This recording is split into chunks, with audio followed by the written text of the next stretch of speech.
सबसे पहले इसका स्क्रीनशॉट ले लो और कमेंट करना ना भूलना नोट्स के लिए। हमें बिल में क्या चार्ज करना है, सीजीएसटी, एसजीएसटी या फिर आईजीएसटी, ये डिसाइड करता है हमारा प्लेस ऑफ सप्लाई। किस गवर्नमेंट की पॉकेट में रेवेन्यू जाएगा वो डिसाइड करेगा प्लेस ऑफ सप्लाई। सेक्शन 11 हमें बताता है इन केस ऑफ इंपोर्ट, अगर तमिलनाडु का इंपोर्टर है, उसने जर्मनी से कोई मशीनरी इंपोर्ट कराई है तो हमारा इंपोर्टर की लोकेशन मानी जाएगी कि वो है place of supply.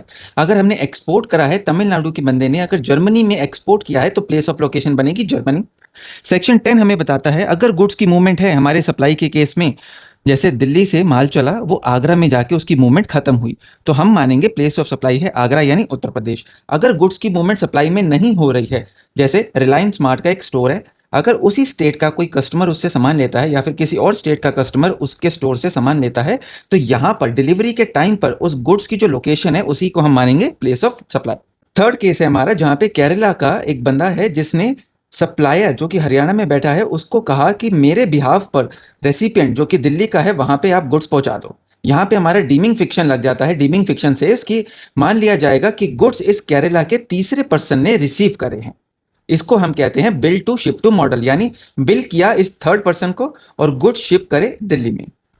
Goods assembled और इंस्टॉल्ड, यानी अगर कोई बड़ी मशीनरी है जो आ नहीं सकती थी ट्रांसपोर्ट से, उसको हमने पार्ट्स में ट्रांसपोर्ट किया या फिर कहीं जाके हमने किसी मशीन को इंस्टॉल्ड करा एम्बेडेड ऑन अर्थ, यानी ज़मीन में फिक्स कर दिया उस स्ट्रक्चर को, तो मान लिया जाएगा जहां पे वो मशीनरी असेंबल्ड या फिर इंस्टॉल्ड हुई है वो है हमारी प्लेस ऑफ सप्लाई। पांचवा केस है हमारा ऑन बोर्ड कन्वेंस। अगर हमारी ट्रेन की लोकेशन है जहां से ब्रेकफास्ट उसमें चढ़ा, लंच चढ़ा और डिनर आया, अगर ये तीनों डिफरेंट लोकेशन से चढ़े हैं तो जहां जहां पर वो गुड्स ट्रेन में लोड हुए थे, ऑन बोर्ड हुए थे, उस प्लेस को हम मानेंगे प्लेस ऑफ सप्लाई।